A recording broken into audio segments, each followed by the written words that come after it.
Ya baik ya, Assalamualaikum warahmatullahi wabarakatuh. Selamat kembali lagi dengan Bapak di sini. Bagaimana kabarnya? Mudah-mudahan sehat selalu, bahagia lahir dan batin sesuai dengan peribahasa mensana in corpore sano. Ya, di dalam tubuh yang sehat terdapat jiwa yang kuat. Jiwa yang kuat ini terdiri dari berisi apa saja ya, berisi positive thinking ya, selalu husnudon, berpikiran bersih ya, selalu optimis gitu ya. Itu akan membuat hati kita sehat, nah hati kita bahagia, hati kita tenang, ya, hati kita damai dan berdampak kepada fisiknya akan selalu sehat dan kuat gitu ya. Untuk kesempatan kali ini kita akan membahas tentang hukum huk ya. Nah, jadi hukum huk ini membahas tentang perpanjangan benda yang elastis ya. Jadi ketika benda yang elastis itu diberikan sebuah gaya, maka dia akan bertambah panjang ya. Dan pertambahan panjangnya itu sebanding dengan besar gayanya. Jadi kalau gaya yang kita berikan itu besar, itu akan mengakibatkan kepada pertambahan panjang yang besar juga. Jadi kalau gayanya yang diberikan itu besar, maka perubahannya juga akan besar gitu ya.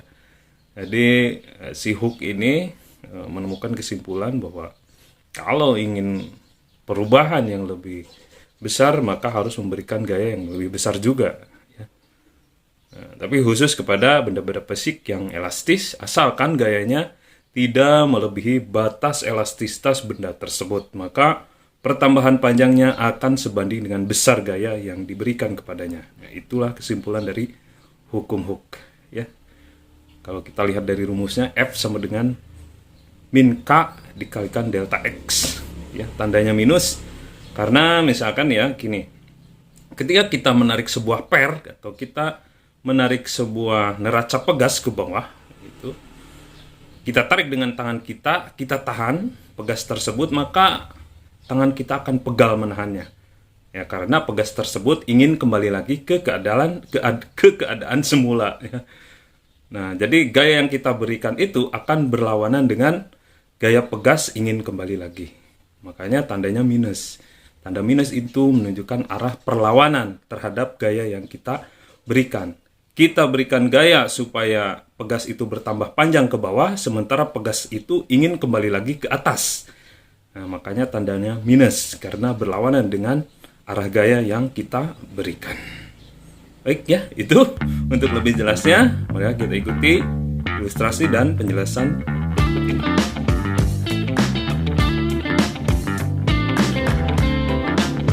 Ini dia bunyi dari hukum Hook ya.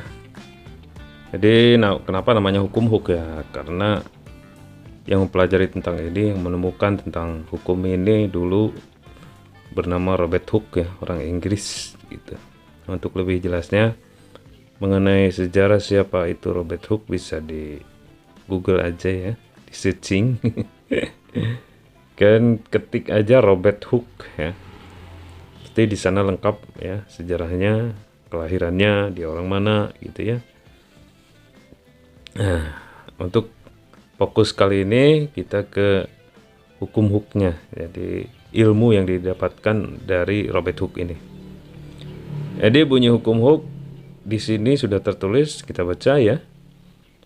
Berbunyi bahwa besarnya gaya yang bekerja pada benda itu sebanding dengan pertambahan panjang bendanya. Sudah dibahas tadi di awal ya, bahwa besar gaya yang bekerja pada benda yang elastis ya, itu sebanding dengan pertambahan panjang bendanya. Jadi dapat kita lihat gambarnya. Itu gambar yang ke-1 dan gambar yang kedua. Gambar ke-1 lebih pendek daripada gambar yang kedua. Nah, gambar ke-1 itu belum diberi gaya ya. Kemudian gambar yang kedua ditarik ke bawah sehingga pernya menjadi panjang. Nah, pertambahan panjang per itu sebanding dengan besar gaya yang diberikan. Jadi kalau gaya ke bawahnya besar, otomatis akan menambah perpanjangan per itu menjadi lebih panjang lagi gitu ya. Jadi pertambahan panjang yang dialami benda tersebut akan sebanding dengan gaya yang diberikan terhadap benda tersebut. Jadi Jika F-nya besar, maka delta X-nya itu akan besar. Makanya kita lihat persamaannya. Nah, ini persamaannya. Jadi F itu sama dengan min K dikalikan delta X. Ya. Otomatis kalau delta X-nya besar, itu bisa mengakibatkan kepada gaya yang besar. Jadi, atau gaya yang besar mengakibatkan kepada delta X yang besar. Itulah kesimpulan dari hukum Hooke kalau ditulis matematika seperti ini. Tanda minus itu menunjukkan perlawanan dari pegas tersebut terhadap gaya yang diberikan kepadanya ya. Tadi di awal sudah dijelaskan. Ya, cukup sederhana persamaan dari hukum Hooke ini, jadi hanya mengalihkan konstanta pegas dengan pertambahan panjangnya. Ya. Adapun tanda minus itu hanya menunjukkan arah perlawanan saja. Nah, adapun nanti ketika dihitung perhitungannya, itu tanda minusnya nggak berpengaruh ya. Karena nilai itu tidak bergantung kepada arah. Ya. Oke, itu saja ya untuk penjelasan tentang hukum Hooke dan persamaannya ya. Ini materi yang masih tergolong cukup mudah untuk dipahami ya. Karena di persamaannya pun hanya tinggal mengalihkan saja. Ya. Dan keterangannya di situ sudah lengkap. F itu adalah gaya, ya, satuannya Newton. Kemudian K itu konstanta pegas, satuannya Newton per meter. Ya. Jadi setiap pegas itu memiliki konstanta masing-masing. Ada pegas yang mudah meregang, ada pegas yang sulit meregang. Nah, itu ada nilai konstanta pegas. Jadi kalau ada pegas yang susah meregang, berarti itu nilai konstanta pegasnya besar. Butuh gaya yang cukup besar untuk memperpanjang benda tersebut. Tapi kalau konstanta pegasnya kecil, cukup dengan gaya yang sedikit saja dia sudah berubah panjangnya. Ya, gitu nilai konstanta pegas. Jadi masing-masing pegas memiliki nilai konstanta sendiri-sendiri ya. Masing-masing pegas memiliki nilai konstanta masing-masing gitu. Kemudian delta X itu jarak pergerakan pegas dari posisi normal. Jadi delta X itu adalah perubahan panjangnya gitu ya. Bapak kira cukup itu ya penjelasan mengenai hukum Hooke ini ya. Kalau misalkan ada yang kurang jelas atau kurang paham atau ada yang kalian komplain, boleh kalian japri aja lewat WA, lewat Telegram, atau kalian komen di bawah ini ya. Kalian tanyakan langsung, nah gitu ya. Baik, untuk lebih memahami tentang materi ini, kita coba terapkan persamaan yang sudah barusan kita pelajari untuk menyelesaikan contoh-contoh soalnya. Kita langsung saja ke soalnya. Ini dia soalnya ya. Sebuah pegas dengan panjang 10 cm kemudian digantungi beban sehingga bertambah panjang setengah sentimeter ya. Nah, jika konstanta pegasnya 200 Newton per meter, pertanyaannya masa beban tersebut adalah titik-titik kan gitu ya. Berapa kilogram nah gitu. Nah, pada soal ini diketahui pertambahan panjangnya setengah sentimeter. Tadinya kan 10 cm, kemudian setelah digantungi beban menjadi bertambah panjang setengah sentimeter. Ya. Kemudian sentimeter ini dijadikan meter. Itu. Jadi 0,5 kali 10 pangkat min 2 meter. Nah itu. Min 2 itu ya, bukan 2. Kan dari sentimeter ke meter itu naik 2 nah gitu ya. Jadi kalau setengah sentimeter itu sama aja dengan setengah kali 10 pangkat min 2 meter. 10-nya 10 pangkat min 2. Dan K-nya 200 Newton meter. Gitu. Maka masa beban yang digantung adalah, ya, langsung saja kita ke persamaan dari hukum Hooke tadi ya. Bahwa nilai gaya itu sama dengan K dikalikan delta X. Jadi F sama dengan K dikalikan delta X. F itu kan gaya. Gaya itu adalah massa dikalikan gravitasi. Dalam hal ini gayanya adalah gaya berat ya.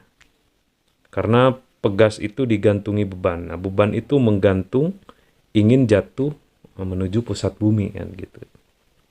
Jadi gaya itu adalah massa dikalikan gravitasi.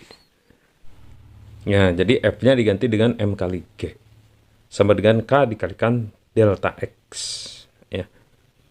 Kemudian massanya ini yang ditanyakan ya. Dan gravitasi itu kan 10 meter per sekon kuadrat. Jadi sudah kita ketahui bersama bahwa kalau gravitasi itu tidak ada di dalam soal berarti dianggap 10 ya gitu. Nah, kemudian sama dengan K dikalikan delta X, nilai K-nya itu adalah nilai konstanta pegas. Di soal ada 200 Newton per meter ya. Jadi K-nya diganti dengan 200 Newton per meter. Itu bukan M per M, tapi N besar per M ya, Newton per meter. Kemudian delta X-nya adalah setengah kali 10 pangkat min 2 meter. Sehingga huruf-huruf dari persamaan tersebut diganti dengan nilai-nilai yang ada di soal. M-nya tetap M karena yang ditanyakan. G-nya gravitasi 10 meter per sekon kuadrat. K-nya 200 Newton per meter. Dan delta X-nya setengah kali 10 pangkat min 2. Sehingga M-nya itu menjadi 1 per 10 kilogram. Atau 0,1 kilogram. Dari mana itu? Ya itu kan sebelah kanan sama dengan 200 dikali 10 pangkat min 2. Ya. 200 dikali 10 pangkat min 2 kan 2 ya. Jadi 200 nolnya hilang kalau dikalikan dengan 10 pangkat min 2. Ya, jadi yang tersisa hanya 2 kali setengah. 2 kali setengah kan 1 ya. Ya sudah. M kali 10 sama dengan 1. Berarti M-nya 1 per 10. 1 per 10 itu hasilnya 0,1 kilogram. Sehingga jawaban untuk persoalan ini karena yang ditanyakan adalah massanya. Dan setelah dihitung massanya adalah 0,1 kilogram. Sehingga jawabannya adalah yang A ya. Oke, itu untuk soal yang pertama. Kita ke soal berikutnya. Ini dia, langsung kita baca aja ya. Dan kita selesaikan. Sebuah pegas dengan konstanta 100 Newton per meter. Nah, itu berarti nilai K-nya ya. Digantung beban bermassa 0,2 kg. Berarti itu massanya ya. Jika panjang mula-mula pegas 10 cm, ya, maka panjang pegas setelah digantungi beban menjadi berapa? Nah, gitu ya. Otomatis lebih besar dari 10 cm kan ya. Nggak mungkin jawabannya yang A. Oke, langsung saja kita kerjakan persoalan ini dengan menggunakan bersamaan hukum Hooke ya. Caranya ya kita tulis aja diketahuinya dulu. Diketahui di soal itu nilai K-nya 100 Newton per meter. Kemudian massanya 0,2 kg. X1. X1 itu maksudnya adalah panjang awalnya 10 cm. Dijadikan meter menjadi 0,1 meter. Kita langsung memakai persamaan hukum Hooke. F sama dengan K dikalikan delta X. F-nya itu kan M kali G. Itu ya sudah F-nya diganti dengan M kali G. Sama dengan K dikalikan delta X. Delta X-nya adalah perubahan panjang. Perubahan itu adalah keadaan akhir dikurangi keadaan awal. X2 dikurangi X1. Nah, jadi delta X-nya diganti dengan X2 dikurangi X1. Nah, kemudian nilainya kita masukkan, massanya 0,2 kg, kemudian gravitasinya 10 meter per sekon kuadrat, panjang akhirnya itu adalah yang ditanyakan, sementara panjang awalnya adalah 0,1 meter gitu ya. Langsung saja kita hitung 0,2 kali 10 berarti 2 ya, untuk sebelah kiri sama dengan. Untuk sebelah kanan sama dengannya 100 dikali X2 dikurangi 100 dikali 0,1 ya. 100 kali 0,1 ya 10 kan. Oke. Nah, sehingga hasil yang tersisa adalah 2 sama dengan 100x2 min 10. Yang ada x2-nya suruh sendiri ya. Jadi 100x2 sama dengan 2 ditambah 10 sama dengan 12. Ya. Oke. D, 2 tambah 10 sama dengan 12, yang sebelah kanan sama dengannya. Sehingga X2 adalah 12 dibagi 100. 12 dibagi 100, 0,12 meter. Nah, sementara pilihan gandanya dalam sentimeter, sehingga 0,12 meter dijadikan sentimeter menjadi 12 sentimeter. Nah, sehingga jawaban untuk persoalan ini adalah 12 cm. Jadi pegas yang tadinya 10 cm setelah digantungi beban bermassa 0,2 kg karena dia memiliki konstanta 100 Newton per meter, maka dia bertambah panjang 2 cm. Gitu. Yang tadinya 10 cm ditambah 2 cm menjadi 12 cm. Itu ya jawabannya yang B ya, 12 cm. Oke, itu ya untuk contoh soalnya untuk gitu. Untuk mempermudah pemahaman dari materi hukum ini. Nah, mudah-mudahan soal-soal yang barusan kita bahas bisa mudah dipahami dan kalian juga bisa mengerjakan ketika nanti menemukan soal-soal yang sesungguhnya. Oke, itulah untuk kali ini tentang materi hukum ini. Semoga menjadi sebuah wawasan dan menjadikan menambah sebuah pengetahuan ya. Dan apabila ada yang masih belum paham juga, bisa kalian cari di sumber yang lain atau bisa kalian tanyakan langsung ke Bapak lewat Japri ya, lewat WA, lewat Telegram, atau kalian tanyakan di bawah video ini. Baiklah, itu saja untuk kali ini. Semoga kita semua dipermudah segala urusannya dan kalian semua dipermudah juga ketika mengerjakan tugas-tugasnya. Wabillahi taufik wal hidayah. Wassalamualaikum warahmatullahi wabarakatuh.